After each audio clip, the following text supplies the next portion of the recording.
Olá pessoas queridas, no episódio de hoje do podcast À Descoberta das 5 Estrelas vamos falar sobre construção civil e todos os desafios que estão à volta deste tema. Convidámos 2 empresas premiadas no Prémio 5 Estrelas que vão responder a todas as nossas perguntas, sobretudo numa altura em que o tema da habitação está na ordem do dia. Vamos conhecer os nossos convidados de hoje.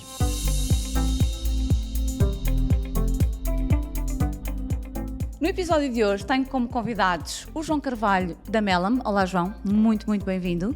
E o Filipe Sambento a representar a Saint-Gobain.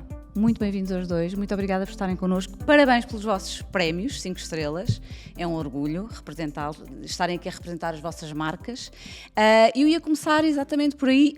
Antes disso, só porque consegui aqui agarrar a atenção das pessoas que nos vão estar a ver e a ouvir, pedir, pessoas queridas, que comecem já por ativar notificações, aquele sininho que vos permite receber todos os episódios em primeira mão, verem os conteúdos que já gravámos, temos episódios incríveis, deixarem o vosso like, perguntas, comentários, sugestões, estamos a ler tudo e a responder a todas as questões e partilharem muito com os vossos amigos, grupos do WhatsApp.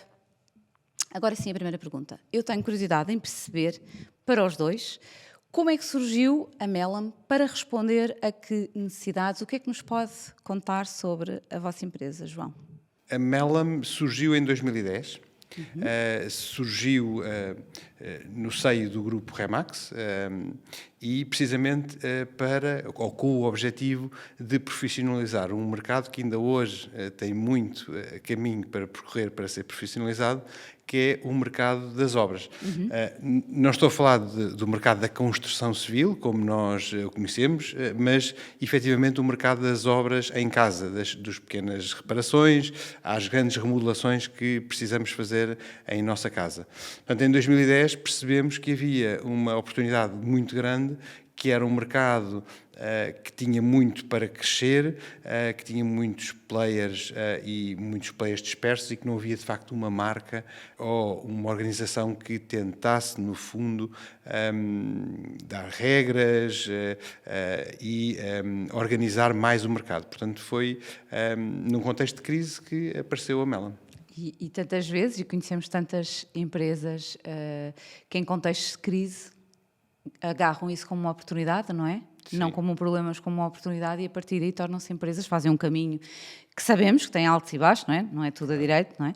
Tudo a correr bem, mas que se torna uma empresa de sucesso, e é por isso que estamos aqui hoje a conversar. Somos Prémio 5 Estrelas, portanto, muito bem sucedido. Já vou perceber aqui um bocadinho melhor exatamente o que é que fazem, falou de pequenas reparações, pequenas obras que podemos fazer em nossa casa. Em relação à Saint-Gobain, como é que surgiu para responder a que necessidades? Eu sei o que é que fazem, claro, estudei, fiz aqui o meu trabalho de casa, mas para quem nos está a ouvir, quem são e o que é que fazem exatamente? A Saint-Gobain nasceu em 1665, tem uma longa história, tem mais de 350 anos. Na altura foi criada, era uma empresa do Reino, por Luís XIV, para quando da construção do Palácio de Versalhes. Passados todos estes anos, também chegou a Portugal. Em Portugal é mais recente. Convém explicar um pouco que o conceito da Saint-Gobain em Portugal, porque a Saint-Gobain em Portugal tem várias marcas e várias fábricas. Okay. Eu, em particular, sou responsável pelo desenvolvimento do negócio da Saint-Gobain Portugal no âmbito de 3 atividades. A Weber fabrica argamassas, a Plago tem soluções de gesso e a Isover com soluções de isolamento mineral. Muito bem. Nestas 3 atividades, nós originalmente começámos com a atividade da Weber em 1990. Portanto, vai fazer 33 anos que estamos cá em Portugal. Desde 2020 fizemos uma convergência dos negócios e passamos a designar-nos Saint-Gobain Portugal, integrando Weber, Placo e Isover. É um pouco o resumo da história da Saint-Gobain em Portugal, com estas 3 atividades. A pergunta também para os dois, ouvir aqui a vossa opinião. Como é que vem o contexto atual da construção neste momento em Portugal?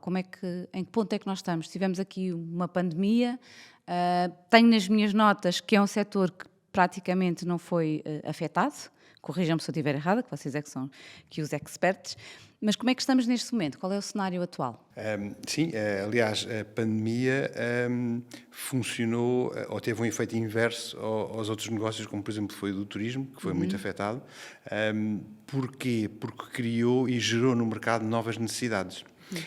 Nós tínhamos uma forma de viver, antes de pandemia, Durante a pandemia tivemos muito condicionados no que era a nossa forma de estar e viver, não podíamos sair tanto, não podíamos estar em atividades tão extra-casa, portanto demos uma importância extrema à forma como vivemos a nossa casa e perguntámos-nos se este seria o estilo de vida que íamos ter. Portanto, gerou não só novas necessidades dentro da casa, de adaptação de espaços, de reformação de espaços. Toda a gente ficou a perceber que as casas eram péssimas, eram frias de inverno, eram quentes de verão, mal insonorizadas, pouco confortáveis, porque verdadeiramente nós estávamos em casa para dormir, porque fazíamos toda a vida fora de casa. No pós-pandemia, portanto, durante a pandemia, de facto, tomámos essa consciência, no pós-pandemia houve uma alteração muito grande, quer do uso de casa, quer do nosso relacionamento até com a casa e com a forma como vivemos. Portanto, passámos a ter teletrabalho ou regimes híbridos, ou de repente começámos a perceber que havia uma outra possibilidade de viver que antes da pandemia não. Portanto, o setor da construção civil foi muito afetado positivamente por isto, porque efetivamente houve muita necessidade, houve um acréscimo de necessidade, que não foi também acompanhado pela oferta. Portanto, eu diria que a construção civil em si, que poderíamos dividir em dois, no residencial, falando em residencial, não construção de viadutos ou pontos ou o que seja, ou deixos viários, mas a edificação e a reformação e remodelação de espaços, eu diria que a remodelação de espaços levou a um boom incrível, portanto, por estas novas necessidades que apareceram.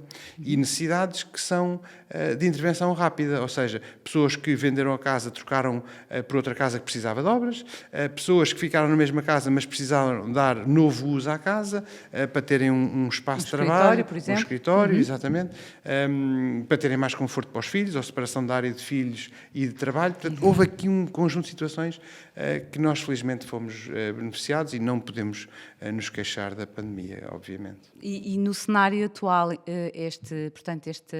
esta oportunidade de negócio, no fundo, não é? De crescimento, mantém-se ou houve aqui algumas flutuações depois da pandemia?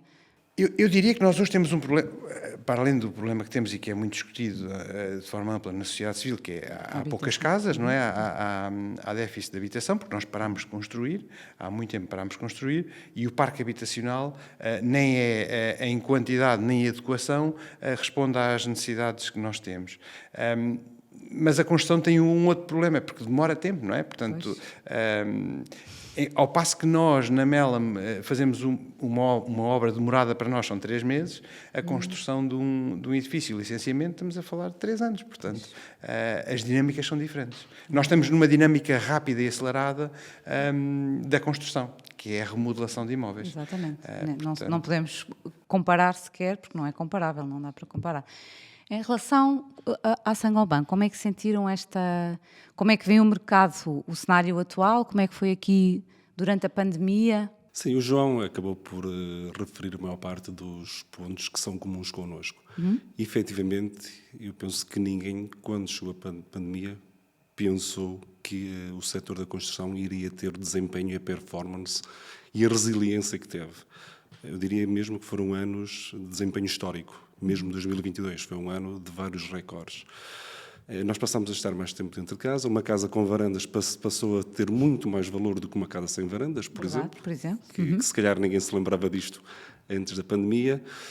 O maior desafio neste período, nestes últimos anos, foi acompanhar o ritmo, enquanto nós, por exemplo, fabricantes, sermos capazes de acompanhar o ritmo e a necessidade de fornecimento e disponibilidade de materiais para o negócio, para o desenvolvimento da atividade. Porque houve uma aceleração brutal nos últimos tempos que nem os mais otimistas estariam a contar que assim fosse. E isso ainda se nota. A título de curiosidade, eu estive a ler alguma informação que me diz que de 2010 a 2021, se não estou em erro, só foram construídas 3% das casas que hoje o nosso parque habitacional comporta. 110 mil casas em um universo de 6 milhões. Se quisermos, 15% das nossas casas têm menos de 20 anos, quer dizer que 85% das casas são velhas. E se são velhas, a maior parte delas não tem as condições que hoje são minimamente exigíveis para trabalhar, para passar tempo, para viver, para estar com os amigos, para estar com os filhos. para tudo. Portanto, efetivamente, houve aqui uma mudança bastante grande. Adicionalmente, neste período, em particular da pandemia, as próprias famílias acabaram também por poupar mais. Como não podiam sair, não ter as atividades que tinham até então, acabaram por juntar mais dinheiro, ter mais fundo de maneio, que é uma coisa curiosa. Nunca, como até agora, por exemplo, se comprou casa própria a pronto e sem necessidade do banco. Portanto, tudo isto são fatores que nos fazem refletir e perceber que, efetivamente, foi algo extraordinário o que aconteceu nos últimos tempos. Já não falo, por exemplo, a seguir no impacto da própria guerra da Ucrânia e por aí fora. Portanto, os últimos 3, 4 anos foram, diria que, de uma descoberta de algo para quem está no negócio e no mercado há tantos anos, algo que não era fácil de prever e de ter esta perspectiva tão otimista como acabou por acontecer. E ainda se vê. Tenho aqui nas minhas notas esta questão da mão de obra, porque se ninguém prevê que existe, não é, um crescimento grande de procura em que as pessoas querem fazer pequenas mudanças, pequenas remodelações e pessoas para... Eu tenho um caso específico, eu já partilhei aqui com outro contexto, que é não encontrar alguém que viesse fazer uma coisa muito... Quer dizer, eu achava que era simples na minha casa de banho, porque não havia pessoas para fazer. E de certeza que sentiram isto. E como é que se contornou esta questão, não é? Porque queremos dar resposta e agora não temos pessoas para... Sim, infelizmente... A rosa tem sempre espinhos e isto... nós já antes de pandemia tínhamos alguma dificuldade. A primeira crise, a crise do subprime, levou muitos profissionais da construção civil para fora do país e não regressaram. Mas nós estávamos num cenário onde havia um desequilíbrio entre o que era a oferta e a procura, ou seja, nós já estávamos em esforço para responder à procura, obviamente com um pico de aceleração, perdemos. Esse é o maior desafio que nós temos, é porque não temos mão de obra e não temos mão de obra qualificada. Pois, são duas questões. E vamos ter que importar, não há como, porque eu não vejo como possível toda a mão de obra que nós perdemos para a França, para a Bélgica, para o Luxemburgo, que regresse ao valor que nós pagamos a essa mão de obra e nós efetivamente precisamos. E esse é o maior desafio num negócio, efetivamente, o negócio da construção, para além da incerteza, digamos assim, do fornecimento de matérias-primas, porque também há esse problema. Hoje lidamos com mais atrasos no que é o vidro, no que é o aço, no que é as caixilharias, todos os componentes de uma obra, quer em termos de timings de entrega, quer em termos de preços, de estabilização de preços. Portanto, hoje, eu não quero aqui assustar, mas hoje há muito mais variáveis. Há muito mais variáveis. E hoje, mais do que nunca, é preciso que os profissionais que estão a trabalhar comuniquem isto com os clientes. Saibam explicar aos clientes que, primeiro, o processo de obra tem muitas variáveis que nós não controlamos e que pode, efetivamente, acontecer surpresas. Então, como eu não consegui resposta para aquilo que eu achava que era uma obra... É o mais comum. Pronto. É o mais comum. Nós lutamos diariamente para que isso não aconteça, mas muitas das vezes temos de dizer aos nossos clientes que não temos técnicos para fazer estes serviços. Que é uma frustração. Portanto, queremos, por um lado temos negócio, pessoas à procura e por outro lado não conseguimos dar resposta. Também sentimos isto na Saint-Gobain? Queremos dar resposta e não... Sim. Nós trabalhamos unicamente o negócio business to business. Certo. E nós sentimos isso. Hoje, efetivamente, entre outras limitações, a mão de obra é uma delas. É talvez a mais relevante neste momento. Eu também tenho lido algumas coisas e fala-se muito na importação de mão de obra, na imigração. Sim. O que se diz é que a imigração, quer queiramos, quer não está tão qualificada como as pessoas cá. Há quem defenda que era mais fácil fazer regressar quem emigrou, quem saiu. Mas quem saiu é bom. Para isso, é necessário melhorar as condições. Isto é estrutural, é conjectural. Eu duvido que haja muitas pessoas que foram para o estrangeiro porque gostavam, porque lá é melhor viver. Não é verdade. Se eu tenho cá a minha família, se eu tenho cá as minhas relações, se eu sempre estive cá, eu ao sair da minha zona de conforto, à partida, tirando algumas exceções, eu gostaria de continuar na minha zona de conforto. Portanto, eu diria que aqui o objetivo deveria ser como fazer regressar quem saiu, porque é bastante qualificado. Sendo mais difícil, uma das opções, efetivamente, é importarmos mão de obra. Que, para todos os efeitos, Portugal é um país muito apelativo, é muito interessante, porque normalmente as pessoas oriundas desses países, o nível de vida é inferior ao nosso. Certo. Portanto, há aqui, digamos, esta passagem da imigração para a imigração. Nós sabemos por defeito, e é histórico, o setor da construção nunca foi um setor apelativo, sexy, se quisermos chamar-lhe assim. Sim. Okay? Sim. Mas bem podemos dito. torná-lo mais atrativo. Como? Por exemplo, encontrando formas de trabalhar que sejam menos pesadas, que exijam menos esforço, por exemplo. Encontrar soluções que permitam ser mais rentáveis. Trabalhar mais rapidamente com os mesmos recursos. Trabalhar mais, não é trabalhar mais, é conseguir mais metros quadrados aplicados dia, com as mesmas pessoas, mas, por exemplo, mecanizando as soluções. Pré-fabricando, pré-montando. Hoje é uma realidade, ainda que embrionária, a pré-fabricação. Eu hoje consigo ter uma fábrica de casas. Qual é a grande vantagem, se quisermos? É que, se eu estiver num ambiente controlado, o ambiente das obras é um ambiente muito ingrato, porque se está bom tempo, está calor. Agora, no verão, trabalhar nas obras é muito difícil. Se estamos no inverno, é muito frio.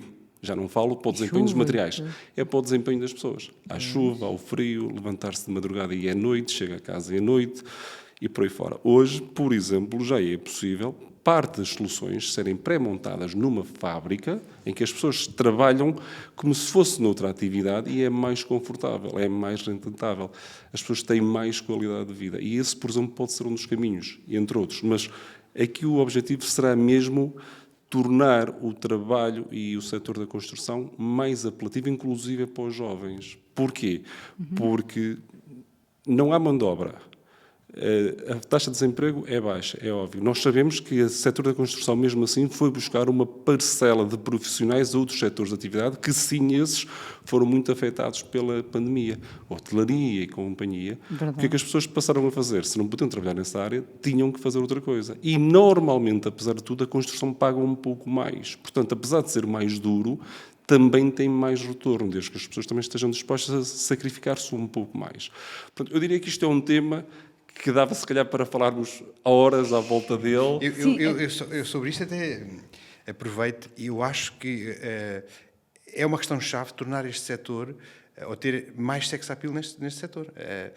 Uma das coisas que nós tentamos diariamente fazer na nossa marca, aliás, fruto até da parceria que temos com o programa televisivo que nos é a casa, é termos mais sex appeal nisto, porque este setor, na verdade, é um setor que muda a vida das pessoas. Nós dizemos muitas vezes, nós estamos na parte da construção do sonho, ou na materialização do sonho que as pessoas têm com as suas casas. E é um processo que tem que ser, além de profissionalizado, tem que ter aqui, de facto, mais apelo.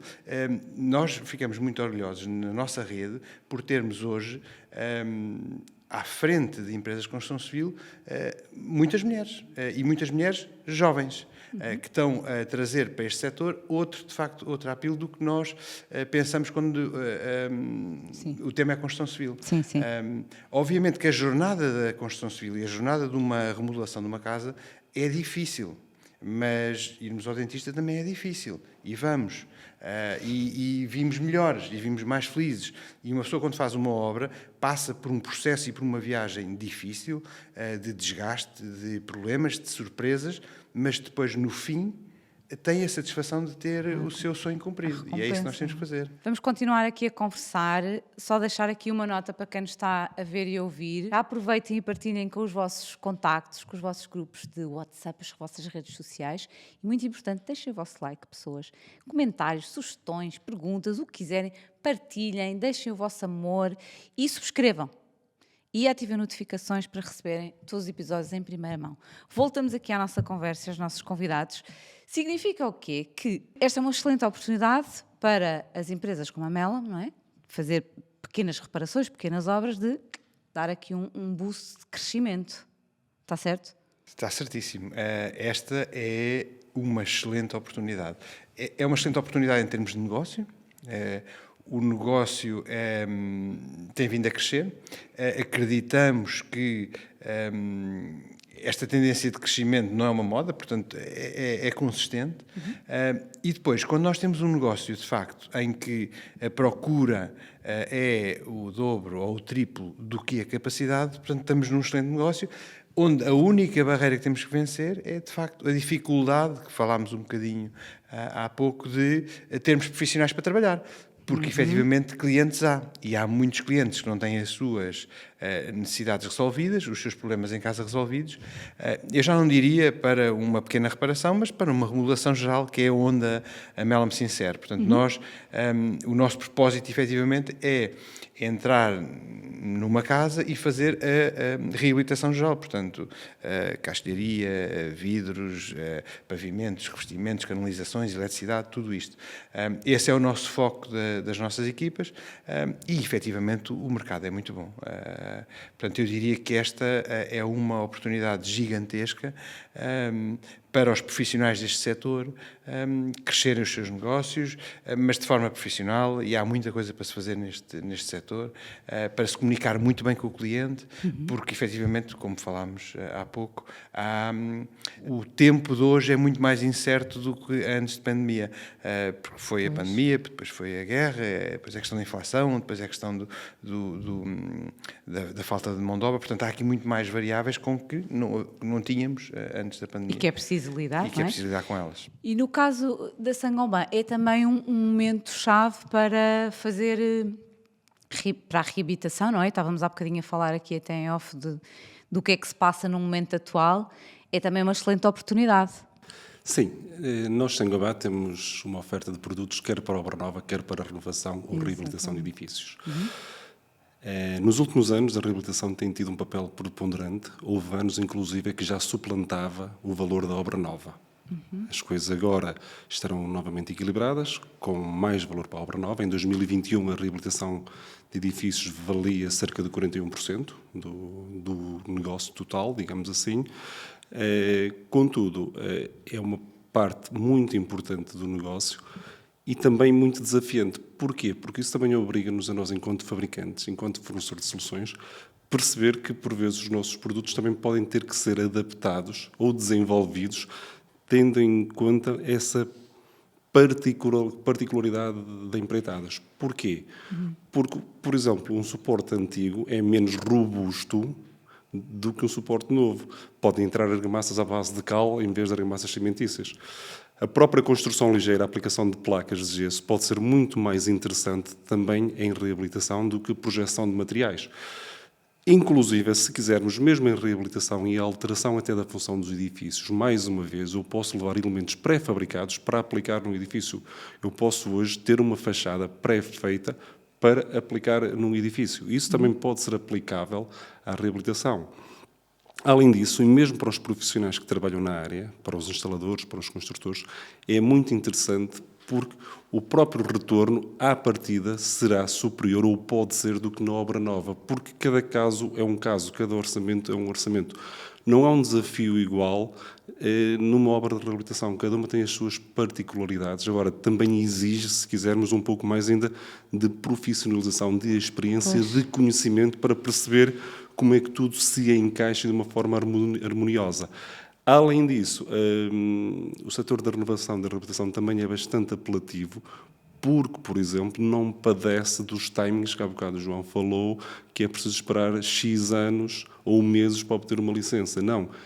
Habitualmente são trabalhos que ou não requerem licenciamento ou basta um aviso prévio e em poucos dias nós podemos estar em obra. Portanto, tudo isso são um conjunto de benefícios que podem atrair também a reabilitação como área de negócio. Adicionalmente, e a propósito agora dos edifícios devolutos, o Estado identificou em março, se não me engano, perto de 11 mil edifícios inativos, devolutos ou abandonados. 700 eram do Estado. Portanto, também aqui, neste universo de 11 mil edifícios, há muitas oportunidades e a maior parte, mais de 60%, por exemplo, em Lisboa. Portanto, não faltam casas, aparentemente. É preciso aproveitar estas oportunidades e transformá-las em edifícios habitáveis para as pessoas. É importante falarmos também aqui do avanço tecnológico. Nunca foi tão importante como agora, ou nunca se falou tanto, nunca foi tão relevante a questão, o tema habitação. De que forma é que nas vossas empresas estes avanços tecnológicos podem dar então esta resposta mais ágil, mais focada, mais rápida, porque no fundo é aquilo que todos queremos, não é? Ia dizer precisamos, nós queremos, precisamos, é urgente. Claro. Que respostas é que temos? Bom, nós na Melam, antes de tudo o que vemos é que a tecnologia pode aportar muito valor ao nosso negócio. A tecnologia tem-nos ajudado a fazer a ponte entre o cliente e o pedido que o cliente tem e o melhor profissional para esse pedido. O melhor profissional, como é que nós elegemos?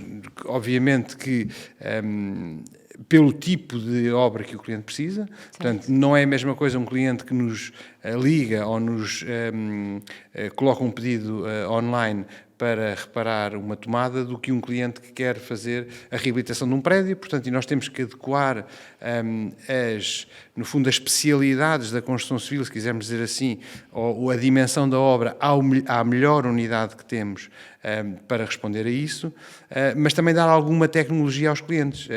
Uma das nossas inovações foi, nós percebemos que a arte de orçamentar, digamos assim, ainda tem aqui muitos tabus e tem aqui muitas coisas que são quase dark web, mas nós quisemos dar aqui alguma força ao consumidor e colocar o consumidor dentro das nossas páginas web a fazer orçamentos, portanto, a ter estimativas de quanto é que poderá gastar a remodelar o seu imóvel. Portanto, todas as pessoas sabem pegar numa fita métrica, medir uma sala, medir a altura de uma parede e com esses elementos conseguirem mais ou menos perceber quanto é que gastariam na sua obra.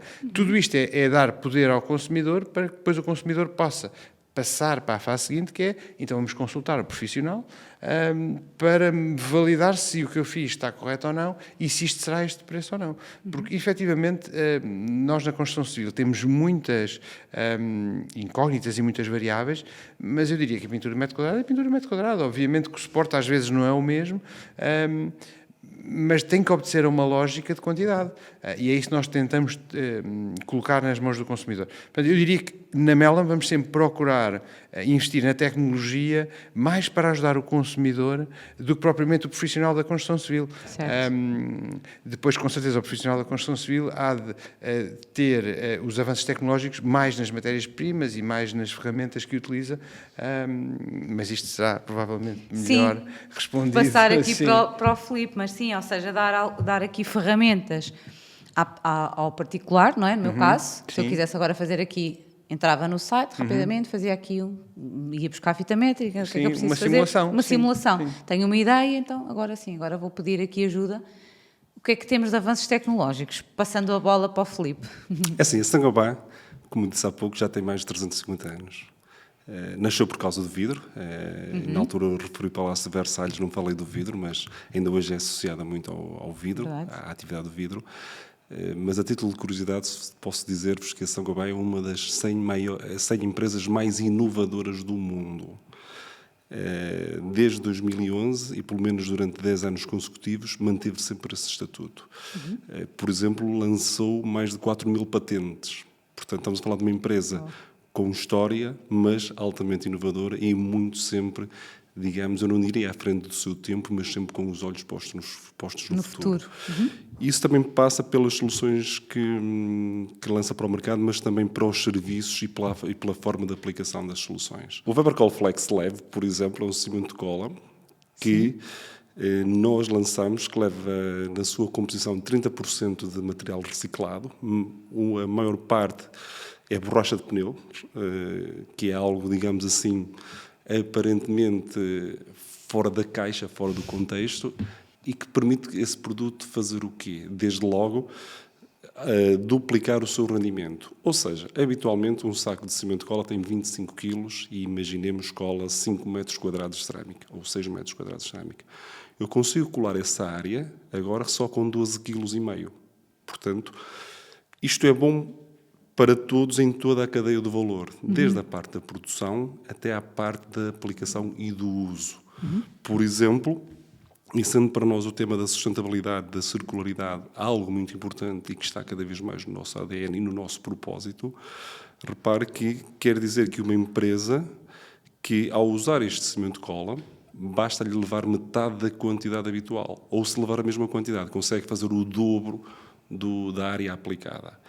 Essa é uma das vantagens. A outra vantagem é que, se for, por exemplo, numa obra de reabilitação, e este é um produto multiformato, portanto dá para vários tipos de suporte, quer dizer que eu, ou um produto só, posso fazer vários tipos de trabalhos com o mesmo material sem ter 3 ou 4 ou 5 referências, por exemplo.